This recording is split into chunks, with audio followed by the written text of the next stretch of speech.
everyone, welcome back. Peripera came out with a new product. These are their mood blur balm sticks and there's a total of 9 shades. So I did buy this with my own money, but they do have promotions in Korea, so as part of that they also include mini versions, so I am going to be reviewing this as well. Up first, this is number 1, Milky Coral. This is a light warm shade, so it has a sweet vanilla scent. The gradients, like, it does apply quite sheer, but it does look a little bit similar to the promotional picture. Coral tangerine color. It's very subtle, it's not too orange. It's a little bit difficult to apply on the lips. Sort of this crayon-like texture to it, so it doesn't really apply smoothly onto the lips. It doesn't melt easily. It has more of a rough application on the lips. It does have a very sheer layer, and then you have to apply more layers to deepen the shade. Very lightweight, and for the gradients, like, it already feels a little drying. So you do have to prep your lips well beforehand. It does have a fixing like texture to it, so the product is not going to move much around the lips. However, it does blend pretty well. Surprisingly, this does have pretty good pigmentation. On the hand swatch, it did look a little bit light. A very beautiful coral peach color. I'm not a big fan of this formula, however, because it's clumpy around the wrinkles on my lips. It kind of looks patchy up close. It's creating dry patches on my lips already. Not much blurring effect in terms of giving you that smooth marshmallow-like pout. It's not going to blur the wrinkles of your lips. It actually kind of just seeps into the wrinkles of your lips and accentuates it even more. Let's go with the transfer test. Pretty good stain, but it does feel very drying. I have Milky Coral at the bottom. On top of that is with Salmon, shade number 12 from Peripera's Overblur Tint. Similar, but with Coral at the bottom has more coral undertones, a little bit more bright.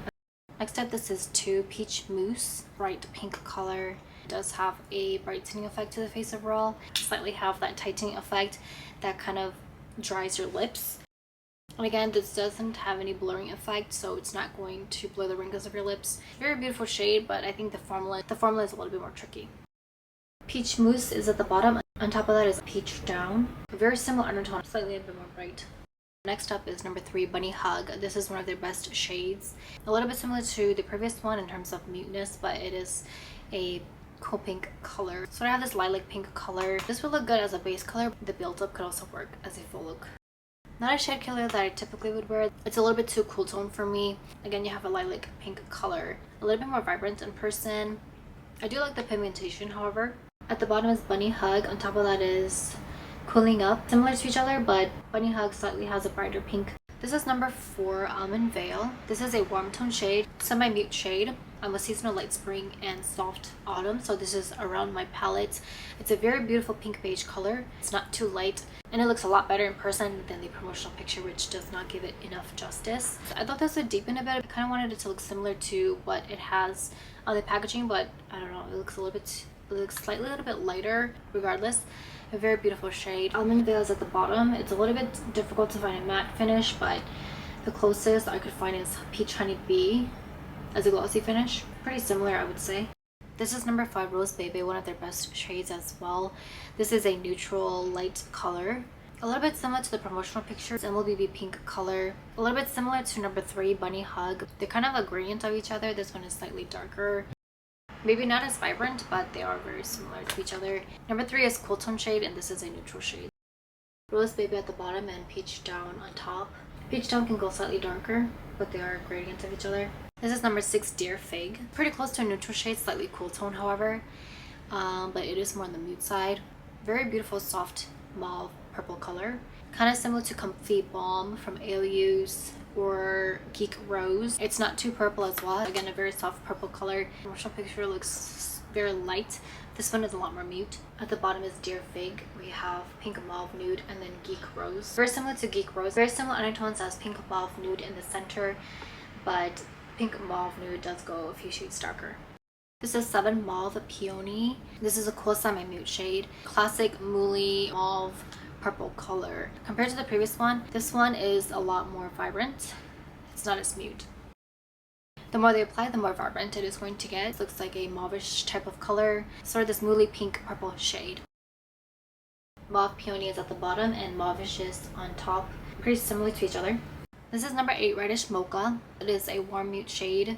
A lot of these shades don't look similar to the promotional picture, including this one. It's brick rose brown color. It's a lot more brown in the promotional picture. This kind of looks like baked pecan from Etude's Fixing Tint. A very beautiful and classic brick rose brown color. A very nice muteness as well. It's not too light. Very good pigmentation for my natural beige skin tone. Reddish mocha at the bottom and baked pecan on top. They are quite similar. And last but not least, the shade that I've been looking forward to the most is Hip Brown. This is a shade that I am a big fan of in their Ink Mood Matte Stick. It has been released in this new formula. This is a mute warm shade. It is more of a neutral, slightly warm tone. Very beautiful gray brown color. This is a darker shade. I feel like it accentuates the wrinkles on my lips. Hip Brown is at the bottom and Hip Brown in Ink Mood Matte Stick formula is at the top. It's similar to each other. Alright, so on this side I have it in the Ink Mood Matte Stick. One of my favorite lipstick formula and shade. This is the Mood Blur Balm Stick. Very similar matte finish. The Ink Mood Matte Stick is a lot easier to apply. It just glides very smoothly. Doesn't feel harsh at all. This one takes a few layers. It doesn't melt easily. It does have a tightening effect as well, so it is more on the dry side, whereas this Ink Mood Matte Stick is very moisturizing. Pretty good in terms of color match. I'm gonna go with Milky Blush for my intro video. I knew this was gonna happen. I feel like they got it mixed up. Did they mix up the formulas? Glides on so well and so smooth. It's not drying, feels very moisturizing. See, now I'm confused because these are the same product, but this is a mini version and it has a better formula. Whatever is different about this, it needs to go in this packaging. Creamy like texture to it, like almost like Peripera's Ink Velvet formula, whereas this one has more fixing. You can't move the product much around your lips. So I do prefer the mini better. Overall, a lot of these shades are very beautiful and flattering. Surprisingly, the pigmentation was a lot better than I thought it would be. Really good color match as well for Hip Brown. It's a little bit more tricky to work with. It does require a lot of work to put in if you want a pigmented color, just because it applies sheer and you have to put on at least 5 to 10 layers for a pigmented look. I would have liked if it was a little bit more creamy or moisturizing. So that's all for today's video. I hope you found it helpful and I will see you in the next video.